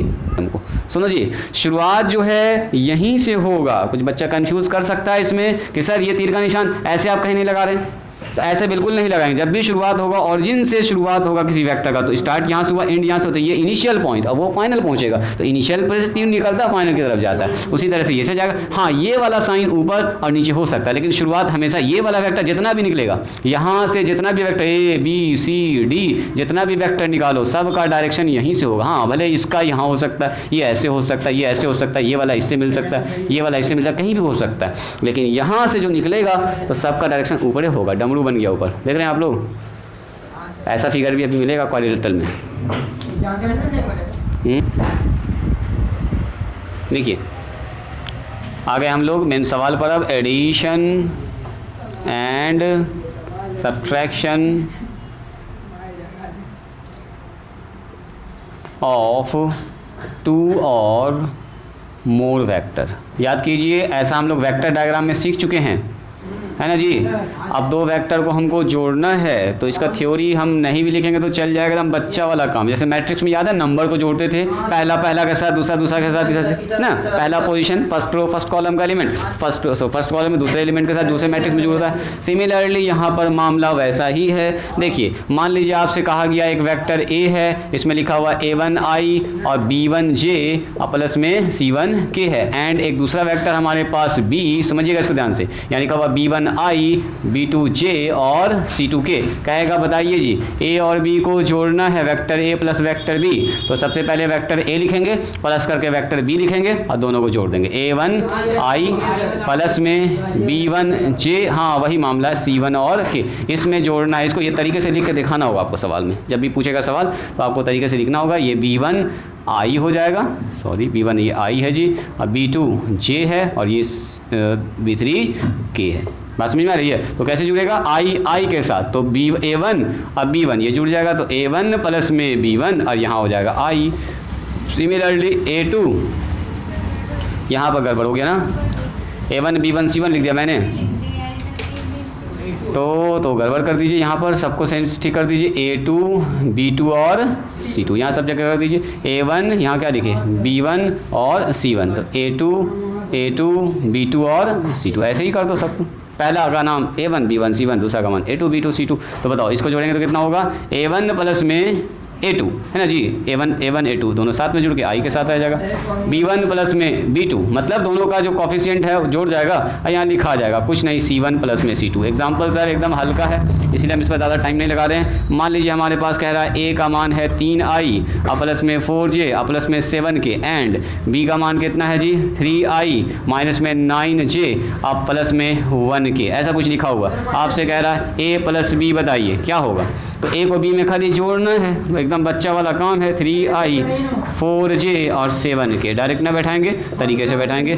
3I माइनस में अब फार्मूला ना निकालेंगे, बोलेंगे डायरेक्ट जोड़ घटाओ के। अब बोलिए I है, ये I है, 3I और 3I 6I हो गया, बोलेंगे सर 6I हो जाएगा। प्लस में 4J यहाँ है, 9J यहाँ, तो घटेगा तो माइनस में आ जाएगा 5J, अब प्लस में 7 और प्लस 1 है तो 8K हो जाएगा। ये हो गया नया वेक्टर A प्लस B। याद कीजिए, थोड़ा सा वेट कीजिएगा, ये वेक्टर कहीं ना कहीं तो होगा ओरिजिन से दूर, ये वाला 3 4 7 पर होगा। तो एक वेक्टर है 3 4 7 पर, देखो एग्जांपल देखो इसको, एक वेक्टर 3 4 7 पर, ये वेक्टर हमारा A, और दूसरा वेक्टर कहाँ पर बोलिए, दूसरा वेक्टर कहाँ पर है, B है, 3 माइनस 9 कहीं पर होगा। मान लो ये हमारा B वेक्टर है, दूसरा वेक्टर यहाँ पर B है। A और B को जोड़े तो नया वेक्टर मिल जाएगा आपको ऐसे करके, और उसका डायरेक्शन क्या हो जाएगा, कुछ ऐसा हो जाएगा। या ऐसे समझो, ऐसे जोड़ रहे हैं, ऐसे वेक्टर का एडिशन हो रहा है। ये एक वेक्टर A हुआ और इस पर जोड़ रहे हैं दूसरा वेक्टर B, तो जो नया वेक्टर मिला है वो ये हुआ। तो नया वेक्टर का डायरेक्शन ये वाला हुआ, 6I प्लस में माइनस 5J और प्लस में कितना हो गया 8K। तो इसका निकाल दिया मैंने vector.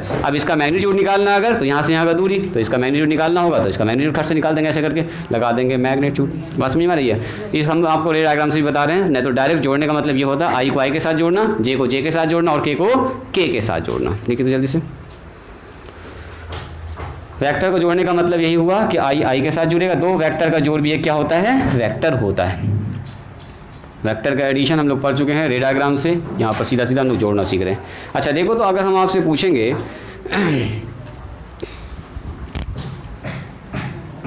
If two vectors A and B are equal, सुनोगे ज़रा ध्यान से, दो वेक्टर बराबर कब होगा, ज़रा सोचिए तो।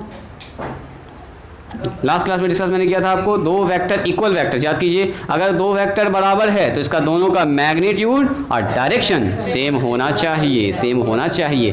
तो अगर हमने आपसे कहा कि ज़रा बताइएगा A हमारे पास एक वेक्टर है और इसमें लिखा हुआ है कितना, ये लिखा हुआ X1I Y1J और कितना लिखा बोलो Z1K, ये एक वेक्टर है।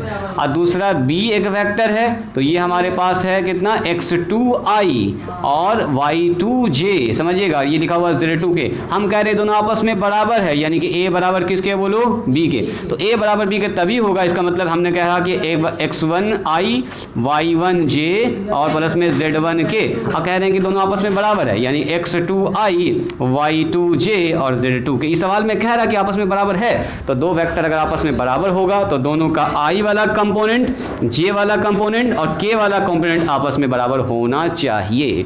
जब तक ये बराबर नहीं होगा दोनों आपस में बराबर नहीं हो सकता है। तो यानी कि अगर ये दोनों आपस में बराबर तो ये बराबर होगा, तो देन हम कहेंगे सर X1 बराबर होगा X2 के, Y1 बराबर होगा Y2 के एंड Z1। जब तक ऐसा नहीं होगा तब तक ये बराबर हो ही नहीं सकता। यानी कि अगर दो वेक्टर आपस में बराबर है तो कॉफिशिएंट जो होता है I J K का, या कहो डायरेक्शन रेशियो, दोनों का बराबर होना चाहिए। जहाँ जहाँ पर ये आदमी होगा 3 4 5 पर, तो ये भी 3 4 5 पर होना चाहिए, तब ना बराबर होगा, वरना बराबर नहीं हो सकता। तो पहला ही सवाल आपको इसी टाइप का मिलेगा, अभी जस्ट लिख रहे हैं आपके सामने, इसको लिखिए उसको लिखिए। हाँ जी, सवाल शुरू हो चुका है। जोड़ना बच्चा वाला काम, पहला एक्सरसाइज एकदम बच्चा वाला सब काम है, जोड़ घटाओ। देखो ना, घटा भी दिया हम लोग, यहाँ पर घट भी गया, घटाएंगे यहाँ माइनस लग जाएगा, माइनस लगेगा तो ये माइनस, ये प्लस I माइनस, अब घट जाएगा नॉर्मल I के साथ, J के साथ K जो जुड़ता है अपने आप घट जाएगा। हाँ वही मामला है, सवाल में अपने आप समझ जाइएगा। इसमें कुछ ऐसा नहीं है कि हम बैठ के आपको जोड़ घटाव सिखाएं इसमें, कि देखो जी ऐसे घट रहा है, ऐसे जुड़ रहा है। जोड़ घटाव का नॉर्मल जो तरीका वैसे जुड़ता घटा, बस इतना याद रखना, I के साथ, J के साथ और K के साथ। ऑपरेशन जैसे चलता प्लस माइनस का वैसे ही चलेगा। हो गया उधर वाला। अच्छा, अगर हम यहाँ पर बोर्ड पर ऐसे करके लिख रहे हैं, देखो तो, और पूछते हैं कि क्या ये दोनों वेक्टर बराबर है, देखो तो जी, यहाँ पर मैंने लिखा ए वेक्टर और यहाँ लिखा 3i और प्लस में 4j, एंड एक दूसरा वेक्टर लिखा है मैंने बी, और पूछ रहे हैं कि क्या ये दोनों वेक्टर आपस में बराबर है। बिल्कुल नहीं सर, बोलो जी क्या ये बराबर होगा? नहीं। आपसे पूछ रहा है क्या ये दोनों वेक्टर बराबर होने के लिए ज़रूरी था कि आई जे के साथ गुना, यहाँ 3 4 है तो यहाँ भी 3 और 4 होना चाहिए। हाँ, ये बात आप कह सकते हैं कि सर मैग्नीट्यूड दोनों का सेम है, डायरेक्शन सेम नहीं है। भले ये कह सकते हैं कि सर ऑरिजिन से ए ऑरिजिन से बी सेम दूरी पर होगा, लेकिन ये आदमी यहाँ पर है, ये आदमी वहाँ पर है, डायरेक्शन दोनों का अलग अलग है। आपसे पूछेगा is vector A and vector B are equal, बोलेंगे नो, दोनों वेक्टर बराबर नहीं है, क्योंकि यहाँ पर देख रहे हैं हम लोग क्या 3 कभी भी 4 के बराबर नहीं होता, 4 कभी भी 3 के बराबर नहीं होता। बराबर होने के लिए यहाँ वाला नंबर इसके बराबर, यहाँ वाला नंबर इसके, लेकिन बट अगर हम आपसे पूछेंगे बट मैग्नीट्यूड ऑफ ए बताओ जी, तो आप बोलिएगा सर मैग्नीट्यूड हो गया 3 का स्क्वायर 4 का स्क्वायर, तो बोलिएगा सर 9 16 25 बाहर निकल के 5, इसका भी मैग्नीट्यूड 5 है एंड इसका भी मैग्नीट्यूड 5 है। इसको समझिएगा, ये 4 का स्क्वायर 3 का स्क्वायर 16, ये 9 अंदर जाके 25 बाहर निकल के 5। तो कहने का मतलब ये हुआ कि दो वेक्टर का मैग्नीट्यूड सेम है तो ज़रूरी नहीं है कि वो दोनों वेक्टर आपस में बराबर होगा। दो वेक्टर का मैग्नीट्यूड सेम हो भी सकता है बट वेक्टर आपस में बराबर नहीं भी हो सकता। मैग्नीट्यूड बता रहा कि वो दोनों वेक्टर जो है कितना दूर है ना, कितना या उसका मैग्नीट्यूड कितना, लेकिन डायरेक्शन जब तक बराबर नहीं होगा तब तक इक्वल आप नहीं कह सकते। इक्वल वेक्टर होने के लिए मैग्नीट्यूड तो सेम होना ही चाहिए, डायरेक्शन भी सेम होना चाहिए, और डायरेक्शन सेम होने के लिए डायरेक्शन रेशियो सेम होना चाहिए। डायरेक्शन रेशियो का मतलब क्या, एक्स वाई जेड, जो यहाँ पर एक्स वाई जेड है वही एक्स वाई जेड यहाँ पर होना चाहिए। सिमिलरली अगर मैंने पूछा बताइए 3i 4j और 5k एक वेक्टर है एंड b एक वेक्टर है हमारे पास लिखा हुआ है 3i 5j और 4k, बताओ क्या ये बराबर है? मैग्नीट्यूड तो हो जाएगा बराबर क्योंकि दोनों के पास डायरेक्शन रेशियो सेम है, लेकिन डायरेक्शन बराबर नहीं होगा। तो क्या पूछेगा, a और b बराबर है? बोलेंगे सर a और b बराबर नहीं होगा। बोलो क्यों? दोनों का मैग्नीट्यूड तो सेम है बट डायरेक्शन सेम नहीं है। मैग्नीट्यूड सेम है but direction is not same, direction अलग है। ये डायरेक्शन रेशियो 3 4 5 पर है तो उसका डायरेक्शन कहीं और जाएगा, 3 5 4 पर है तो ये बदल जाएगा, खट से बदल जाएगा ये। तो मैग्नीट्यूड तो सेम है, दोनों का 50√2 50 5√2 डायरेक्शन सेम नहीं है। बात समझ में आई? चलिए लिखिए इसको, लाइए दिखाते हैं आपका सवाल। पहला सवाल देखो, पहला सवाल कितना छोटा सवाल है, एकदम बच्चा वाला सवाल है। बोलेगा सर ये तो देख के बता देंगे हम। पहला सवाल हम बोर्ड पर लिख रहे हैं, आप लोग जब तक इसको फिनिश कीजिएगा। कहता है लेट, मान लीजिए ए वेक्टर हमारे पास है, a1i लिखा हुआ है, 3j लिखा हुआ है और प्लस में a3k लिखा हुआ है, एंड एक दूसरा वेक्टर लिखा हुआ है b जो लिखा हुआ है 2i, नहीं दिख रहा है 2i और प्लस में b2j और प्लस में k। अब कह रहा देखो इफ़, ये बात बोल दिया आपको, इफ़ अगर इफ़ वेक्टर ए बराबर है वेक्टर बी के, कह रहा है कि वेक्टर ए वेक्टर बी के बराबर है, तो then find the values of a1 b1 a1 b2 और a3। बताओ तो ये बच्चा वाला सवाल है कि नहीं है? कितना लंबा चौड़ा कहानी सुना के बोल दिया कि आपस में बराबर है। तो आप तो देखिए कि बता दी, तो ऑब्जेक्टिव सवाल हो गया। सर दोनों आपस में बराबर तभी हुआ जब यहाँ 2 है तो यहाँ भी कितना होना चाहिए 2, तो 8 1 का मान 2 हो गया। ये बराबर तब होगा सर जब दोनों आपस में 3, तो b2 का मान 3 हो गया, a3 का मान 1 हो गया। ये तो ऐसे बन गया, बिना बनाए सवाल बन गया ना। यही बात कह रहा है कि a का मान दिया गया, b का मान दिया गया, लेकिन ये चीज़ इंपॉर्टेंट है कि a बराबर क्या दिया गया आपको, b। जब a b के अगर बराबर है तो डायरेक्शन रेशियो भी फिर बराबर होना चाहिए हर हाल में। तो लिखेंगे कैसे इसको? हाँ लिख देंगे इसको, एक लाइन तो लिखना ही है, ज़्यादा तो लिखना है नहीं। ऑब्जेक्टिव में भी पूछेगा, ऐसा ऑब्जेक्टिव में भी ना पूछेगा, इतना हल्का सवाल है कि ऑब्जेक्टिव में नहीं पूछेगा ये। चलो जी लिखेंगे हमारे पास चूँकि वेक्टर ए बराबर है वेक्टर बी के, तो देन हम लोग क्या लिख सकते हैं? बोलिए वेक्टर ए का मान बोलिए, बोला जाए a1i बोलो 3j और प्लस में a2k सॉरी a3 ये बराबर किसके हो जाएगा इसके हिसाब से? b के बराबर है 2i और प्लस में b2j और प्लस में k। तो सीधा बोल देंगे सर a1 का मान हो गया 2, A2 का मान B2 है ना, B2 का मान हो जाएगा B2 का मान हो जाएगा 3 एंड A3 का मान हो जाएगा 1। हो गया आंसर। दो वेक्टर बराबर है, डायरेक्शन रेशियो बराबर होना चाहिए हर हाल में, ठीक है। नेक्स्ट क्वेश्चन देखिए। मेरे ख्याल से इस क्वेश्चन को जाने नहीं था कि हम डिस्कस करें। सुनो, वही सवाल आ गया जो जस्ट अभी मैंने आपसे पूछा था। क्वेश्चन नंबर 2 में वही सवाल आ गया। पूछ रहा है देखो, लेट A बराबर दिया गया है 3i प्लस में 2j एंड B एक वेक्टर दिया गया है, बोल रहा है 2i प्लस में 3j।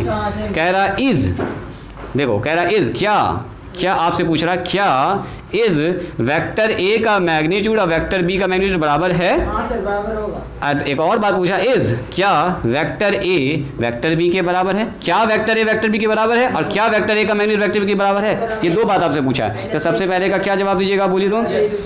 आप बोलिएगा सर वेक्टर A का अगर हम मैग्नीट्यूड निकालें 3 का स्क्वायर 2 का स्क्वायर, 9 और 4 13 √13, इसका भी निकालो 2 का स्क्वायर 3 का स्क्वायर 13, तो ये बिल्कुल बराबर है। तो हेयर हम लोग लिख सकते हैं कि मैग्नीट्यूड ऑफ A जब हमने निकाला तो आया 3 का स्क्वायर 2 का स्क्वायर, यानी कि हाँ इसको निकाल के दिखाना 9 + 4 √13 हो गया सर। और मैग्नीट्यूड ऑफ B निकालेंगे तो कितना आएगा बोलिए, 2 का स्क्वायर आएगा सर, 3 का स्क्वायर आएगा, तो ये 4 और 9 आ जाएगा, 9 4 अगेन 13। तो क्या देख रहे हैं, मैग्नीट्यूड ऑफ A बराबर मैग्नीट्यूड। अब मैग्नीट्यूड आपको बराबर होगा ही, यहाँ देखने के बाद ही पता चल जाएगा आपको। देखो ना, यहाँ अगर 3 2 है तो यहाँ भी 2 3 कहीं ना कहीं यूज़ हुआ होगा, उल्टा खाली यूज़ हो गया होगा, कहीं ना कहीं आगे पीछे होगा। और दूसरी बात डायरेक्शन क्या A B के बराबर है? तो क्या अगर आप ऐसा अगर हो जाएगा तो वो इसका मतलब क्या हुआ, 3 2 के बराबर हो जाएगा। 3 2 के बराबर कभी होता है, चूँकि 3 कभी भी 2 के बराबर नहीं होता है और 2 कभी भी 3 के बराबर नहीं, चूँकि वेक्टर बराबर होने के लिए डायरेक्शन रेशियो का बराबर होना ज़रूरी है, तो ऐसा तो है ही नहीं। एंड कभी भी 2 3 के बराबर नहीं हो सकता है, 2 3 के बराबर नहीं हो सकता है, तो हम लोग बोलेंगे वेक्टर A कभी भी वेक्टर B के बराबर नहीं हो सकता। आंसर हो गया, काम खत्म। हाँ मैग्नीट्यूड हो सकता है बराबर, क्योंकि दोनों के डायरेक्शन रेशियो सेम यूज़ हुआ है, 3 2 इसमें भी है और 2 3 इसमें भी है, लेकिन डायरेक्शन बराबर नहीं होगा, यानी कि वेक्टर बराबर नहीं होगा। आगे बढ़ें। सवाल एकदम इजी सवाल लगेगा, इतना पढ़ने के बाद जब आप इसको पढ़िएगा ना, खट सवाल सब बनेगा। देखो कह रहा फाइंड द यूनिट वेक्टर, देखो यूनिट वेक्टर निकालने कह रहा है, यहाँ बताते हैं फाइंड ए यूनिट वेक्टर। कह रहा एक यूनिट वेक्टर निकालिए, देखो कि जी वो सवाल आ गया, unit vector in the direction of the vector, एक वेक्टर दिया गया है उसी के डायरेक्शन में निकालना। तो ए वेक्टर दे दिया है आपको i प्लस में 2j और प्लस में 3 के, ध्यान से देखिएगा। कह रहा कि इस वेक्टर के डायरेक्शन में एक यूनिट वेक्टर निकालिए। तो यूनिट वेक्टर का डायरेक्ट फॉर्मूला होता है सर, यूनिट वेक्टर निकालना, यूनिट वेक्टर बराबर वो वेक्टर नीचे उसी का मैग्नीट्यूड। तो आप बोलिएगा सर सब कुछ तो हम निकालना जानते हैं, इसका मैग्नीट्यूड भी हम निकालना जानते हैं, है ना। वेक्टर दिया गया हमको, हमसे कहा गया है ये एक वेक्टर A दिया गया है, इसका जो भी मैग्नीट्यूड है उसको आपको यूनिट बनाना है, मतलब इसका 50 मैग्नीट्यूड होगा तो आपको बना देना है इसको 50 से भाग करके 1, बस काम खत्म। तो बताओ इसका मैग्नीट्यूड क्या होगा, लिखेंगे सॉल्यूशन में ऐसे, देखो चूँकि A बराबर क्या दिया बोलिए, i प्लस में 2j हाँ प्लस में 3k, तो बताओ इसका मैग्नीट्यूड कितना होगा। तो बोलेंगे सर मैग्नीट्यूड होगा √1 का स्क्वायर, 2 का स्क्वायर, 3 का स्क्वायर। बोलेंगे सर 1 हो गया, 4 हो गया, 9 हो गया, 9 1 10 4 14 हो गया, 14 यूनिट। ये हो गया 14 यूनिट किसका, A का मैग्नीट्यूड। अब हम लोग एक लाइन यहाँ पर लिखेंगे ऐसे करके, इसे मिटा दें, देखो कोई बात नहीं है, एक लाइन हम लोग इसमें लिखेंगे कि unit vector along vector A, ऐसे लिखना पड़ेगा, ऐसे करके एक लाइन लिखना होगा हमारे पास, यूनिट वेक्टर है ना जी। जो यूनिट वेक्टर निकाल रहे हैं डायरेक्शन वही होना चाहिए, खाली बोल रहा है मैग्नीट्यूड 1 बना दो, तो मैग्नीट्यूड 1 कैसे बनेगा, उसके मैग्नीट्यूड भाग लगाए, unit vector along vector A। तो बताओ क्या होगा, यूनिट वेक्टर ये होगा। अब वेक्टर A के एलोंग निकालता, A के ही वेक्टर में मैग्नीट्यूड भाग लगा दीजिए। बोलो A वेक्टर कौन सा है, A वेक्टर हमारे पास सवाल में दिया गया था, i प्लस में 2j प्लस में 3k और नीचे आ जाएगा √14 अलग अलग बांट दो, देखने में अच्छा लगेगा, 1/√14 i, 2/√14 j और 3/√14 k, बस हो गया आंसर। यही वो वेक्टर है जिसका मैग्नीट्यूड 1 होगा, डायरेक्शन उसी का होगा, जैसा डायरेक्शन उसका होगा वैसा डायरेक्शन होगा, बस मैंने उसको छोटा किया, मैग्नीट्यूड में क्या किया है, छोटा किया गया और कुछ नहीं। चलिए और बताएं कि यहाँ पर भी रोकें, बोलिए आपसे। देखिए सवाल क्या ठो बनेगा, पहले सवाल मार्क करते हैं। देखिए सबसे पहले क्वेश्चन नंबर 1, ठीक है। अब इसके आगे का सवाल नेक्स्ट क्लास में 1 नंबर 2 नंबर पूरा बनेगा आपसे। पूरा बनेगा। ए हमारे पास find the lambda A is unit vector. Try कीजिएगा, अगर 3 नंबर बन गया तो सही है, वरना 1 2 तो आपसे एकदम आराम से बन जाएगा। शुरुआत मैंने कर दिया है। 4 5 6 7 8 अभी बनाना चाहे तो बना भी सकते हैं, रोकना चाहे तो भी रोक भी सकते हैं आप, ठीक है। एक दिन के बाद से अभी सब फटाफट सब सवाल बनना स्टार्ट हो जाएगा। ज़रा देखो तो 1 नंबर में कह रहा है write down the magnitude of vector. Magnitude का मतलब क्या? मैग्नीट्यूड का मतलब क्या? वही x का स्क्वायर, y का स्क्वायर, z का स्क्वायर। चेक करो 1 नंबर 2 नंबर। देखो जी किताब ना लाई, हाँ 8 नंबर तक बना दी तुम, वेरी गुड। चलो कल से आप लोग भी आगे बढ़ सकते हैं, अभी के लिए थोड़ा सा वेट कर सकते हैं। 2 नंबर तक बना लीजिएगा जो लोग अभी शुरू नहीं किए हैं, और उसके बाद से हम लोग नेक्स्ट क्लास में डिस्कस करेंगे। देख लियो ना, पहला तो समझ जाएगा ना आराम से, वेरी गुड। 8 तक जो लोग बना चुके हैं अच्छी बात है। नेक्स्ट क्लास में आप प्रॉब्लम पूछ सकते हैं, अगर कुछ प्रॉब्लम आपको हुआ होगा तो डिस्कस करेंगे अगले क्लास में। एक्सरसाइज का हर सवाल आपको डिस्कस करना है, अच्छे से एक एक सवाल बनाना है, फिर आपको दिक्कत कहीं भी नहीं होगी। तो चलिए आज यहीं पर स्टॉप करते हैं, आज के लिए इतना ही।